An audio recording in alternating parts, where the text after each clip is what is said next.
Today, my friends, we're going to be taking a look at some Yeti Smash attacks and breaking them down for you guys at Town Hall 12. But we're going to be first taking a look at something a little bit different, a mix of an air and ground attack called the Yeti Smash Lalo.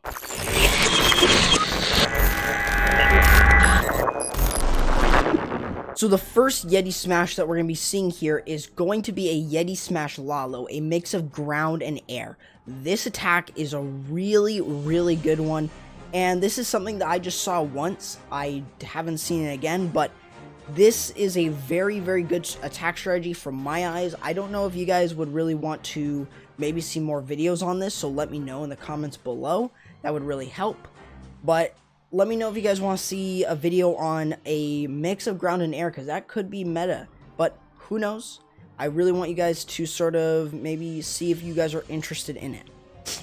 Now, with this attack being said, one of the biggest things is that you want to make sure that you are getting a funnel. So that means that you want to pick off any defenses or any buildings, that are not in range of the other defenses. So archer towers, wizard towers, multi-infernos, expos, those type of things. So when you take a look at this bottom section, this is where we want to start our funnel. And another thing is we're using a warden walk. You'll notice that by the 3 healers. So the warden walk is going to be determined on how many defenses are surrounding the multi-inferno. And another thing is how many storages are there. So there's 2 different things that we need to understand. So for one, we want to make sure that we are sending our warden in here. We want to at least burn 1 rage. If not, that's actually better, because we want to make sure that we're not wasting rage spells on him. But if we have to, we have to. So what we're doing is we want him to create the funnel here and also pick this off. That gives us only 2 other multi-infernos left to deal with. But then after that, we can send in our baby dragon to create the funnel over here, maybe even a couple minions. But dealing with this side here allows us to send everything in going in this direction. That's really where we want to get the value from. So now we have a jump spell, and we'll jump over the elixir collector into multiple compartments. This drives us into this section here. So what about, and this also gives us a town hall, but what about this side here? Well, we're going to be using our lava loom portion for the most part up in this area here, which means that what we're going to be doing here is we're going to be dropping in our hound to tank right here for this air defense, send in a couple groups of loons. This way we have our lava hound still moving in this way, still getting value, and then we'll have the stone summer go in on this side in order to get value from the sides. So that's really where we want to sort of make sure that we are getting value from. So with the warden walk, and let's explain it as this warden walk goes through, why would we warden walk that side and not the other 2 sides? Primarily, it's because with this one, the warden walk, we can easily get to the cannon and to the wizard or the multi-inferno. Over here, it's a little bit better. We probably could have done this one. It's just it's way exposed and it's a little bit easier. But this one would make the base where it's now sort of flat on that side, flat on this side. Easy pathing. That's pretty good. That's good for us. On this one, though, there's a couple storages. There's some wizard towers, archer towers, cannons, and that could really make this a little bit more difficult. So you can see why that other side, or the side that we're doing the warden walk, was chosen. So now that we're sending everything in here, we can now send our king in, the yetis, the bowlers, and the queen as we start to enter into the vase. So what this means is that what we're trying to do is get value from our smash. So like a regular pekka smash, we're just looking to get as much of the base as possible. And if we can keep a lot of our stuff alive, the king, queen, warden, bowlers, yetis, that's really good. The Grand Warden's ability is definitely a huge part of this attack, and it's really huge that we make sure that we're protecting everything. Now you'll see from this here is that now the lava loom portion's going in. We're using a freeze and a haste, get to those key objectives or those key defenses that you usually deal with in a Lalo, and then you just send in your balloons. Now you'll see from the top side here is we have the stone summer, since that thing is going to be tanking now for the rest of our loons going forward. we'll be able to take out the multi-inferno, and we'll be able to deal with the other defenses as we go just around the ring here. That really gives us a lot of good value, and it offers us to really be able to clear off the rest of the back end when a lot of our Yetis either die out or they're just hitting a wall and they're starting to get hit by other defenses like archer towers, wizard towers, and stuff like that. But very simple attack. Let me know in the comments below if you guys want to see another attack like this. Definitely, I really enjoyed actually seeing this one, so why don't we go ahead and check out some Yeti Smash attacks and regular ones in order for you guys to learn the Yeti Smash. So in this example, there are a couple things that we want to quickly mention. So we're going to kind of break it down very briefly for you guys. Just like the previous one, it's a very, very similar attack. This time, instead of bringing in the bowlers, we've got pekkas. So this is really where it's going to sort of shift away from something similar to there to what it is here. A mix of pekkas and bowlers are usually a really, really good way of getting some sort of value. So that's really where this attack can shine. Now, I want to briefly mention how you guys should be looking at a base specifically for Yeti Smash, not just Yeti Smash Lalo. They're very similar. I bet Yeti Smash could have worked on that base without the lava loon, but it definitely is a little bit of a better added touch to it. One of the bigger things as well with this is that we have a jump spell that we want to be able to get into a little bit of a key area, and then a quad quake to open up a core. We want to mainly try to get to the Eagle, Inferno, and the Town Hall. Of course, the Town Hall. But mainly, you may think, why do we want to get the multi-infernos? Primarily, it's because do we want them to do continuous DPS onto our Yetis and maybe our Yetis, because our Yetis produce those Yeti mites, and those are really good, but we could always use those later on stuff like the Town Hall or something like that. But those type of things is like what we have to consider. We want to make sure that we're getting the Eagle down because we don't want all of our troops dying really, really early. Even a level, I think it's a level 3 Eagle, can still do a lot of damage, and it does a lot of damage, but you got to make sure that you are paying attention to it, because it could really wreck your attack. So, with that being said, it gives you guys a very simple outlook into how you guys can use this. You've got hogs in the Siege Barrack. You notice the Siege Barrack this time. We're going to be sending that in with the pekkas to get that 5th pekka in. We'll have Yetis moving through. We'll have the heroes moving in. And we'll also have the hogs later on the back end with the heal. That's really where this attack is going to shine a lot. It gives you guys a little bit of a different way of really trying this strategy out. One of the biggest things is making sure that you are creating the funnel on either side of the base. This way you don't have pekkas wandering. So you want to make sure that you're having maybe 3-4 pekkas in the base at a time. So that can really help your attack. So when you're sending everything in, you're looking for the area that you can get the most jump value. So by looking at this area here, this jump gets you into, let's see, 1, 2, 3, 4, about 5 compartments. And then that quad quake just opens up the rest of the base.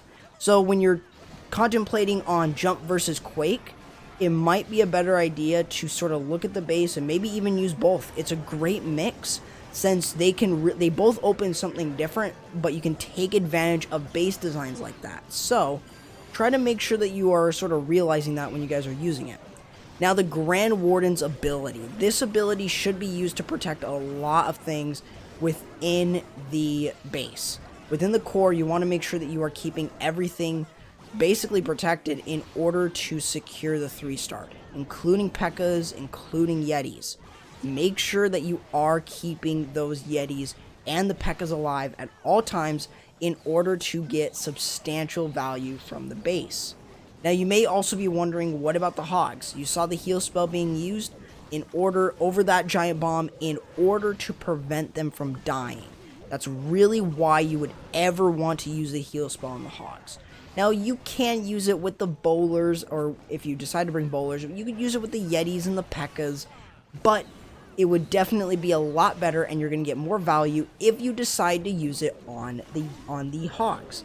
This way, what you're able to do is get value from your hogs and be able to crush a lot of different bases going through it, since the hogs will go for those defenses while the pekkas, the king, your heroes basically there, go on and deal damage onto other buildings slash defenses, and that can really do a lot of work. Now don't forget the Yetis, they also deal damage onto defenses, mainly the Yeti mites, so that's really where you can still get some sort of value from it. But other than that, another very, very simple attack with the Yeti Smash.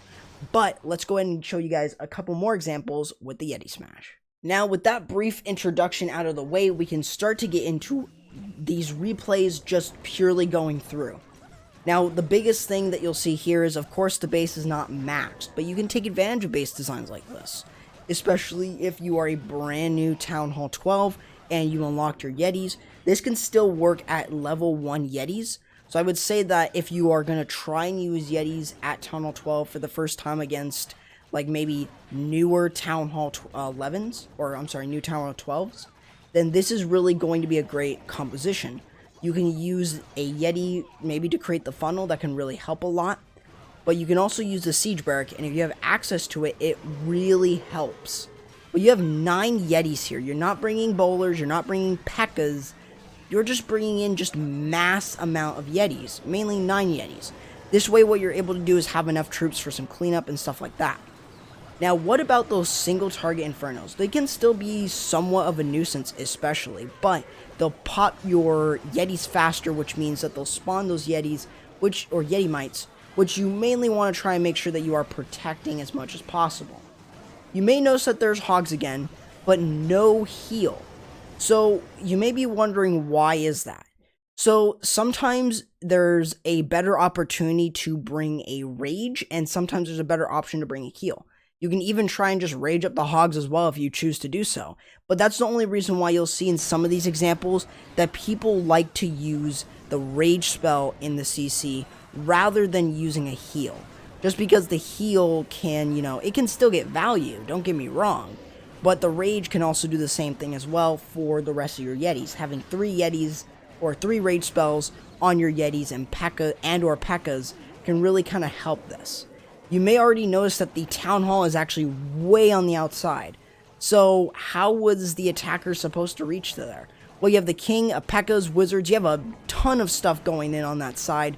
The King's going to be tanking for the most part. You even got the Barbarians there from the Barbarian King's ability to also deal some sort of damage, and the Wizards will also help clear up that Town Hall, meaning that it's going to be very smooth sailing through the rest of the base. And that's a very simple attack. Now, of course, this wasn't a max base design, but it still showed you guys the power of Yeti Smash still, bringing in the Quad Quake to open up as much, and also the jump, like you saw in these 2 areas here. But let's go ahead and move on to the last Yeti Smash we have here for you guys. So here we go, guys. We've got the last base design, and you'll see it's a little bit different. So what we want to make sure that we're doing is we're taking a look at where's our entry point. So we're already opening up the base with a Quad Quake, and there's a lot of value that we can get from just that Quad Quake alone. Even 1 tile lower, we wouldn't even need to use the jump spell there. There would have been a hole right here. So that's something that just to keep in mind. But when we're using this attack strategy, we want to also make sure that we are still creating that funnel that we want. This keeps our Pekkas and our Yetis in the base at all times moving forward. This way we're going to still be able to deal with the baby dragon, and we're still going to be able to deal with a lot of other things. So when the Siege Barrack pops, it's going to move over to this wizard tower that's right here, unless the wizards take it out, of course. Now, you're going to use a heal spell there, just remember that. So as we're focusing more so on the Yetis and the Pekkas, the Yeti's jobs, of course, like with anything, is to spawn in those Yeti mites and tank for them as much as possible. This way, it's doing a lot of damage to them, and it's making sure that those defenses are getting taken out very, very quickly. We should also have the Queen going in. If not, this allows us to get a lot of good value. Even Pekkas can still do a lot of work on the Town Hall. And even the Yetis as well. They can definitely do some work on the Town Hall as well. Along with some Pekkas, of course. But very simple attack nonetheless. And it really just shows you guys the power of Yeti Smash. Really isn't that hard. Very simple. So if you guys are planning on using a Yeti Smash, just hear me out here. try to find a base design where you can still get value from the base, but you're looking for quad quake and jump value. So just keep that in mind when you guys are using this attack strategy. But other than that, that's going to do it for the video. Hope you guys enjoyed. If you guys did, why not leave a like, subscribe, and turn on the notification bell so you guys don't miss anything. Also, feel free to go ahead and comment down below if you guys want to see another Yeti attack, or, you know, another attack strategy video featuring the Yeti at Town Hall 12 or even at Town Hall 13. Let me know in the comments below. And also feel free to go ahead and join my community Discord or join any of the clans I'm covering down in the description. If you guys noticed that you guys did see some Cold September replays, yeah, Cold September's coming back. Feel free to go ahead and join their Discord as well. But with that being said, guys, also feel free to follow me on Twitter and Instagram and Twitch. So just feel free, the links are in the description. But with that being said, that's going to do it, guys, for the video. Hope you guys enjoyed, and I'll be seeing you guys next time. Corrupt, signing out.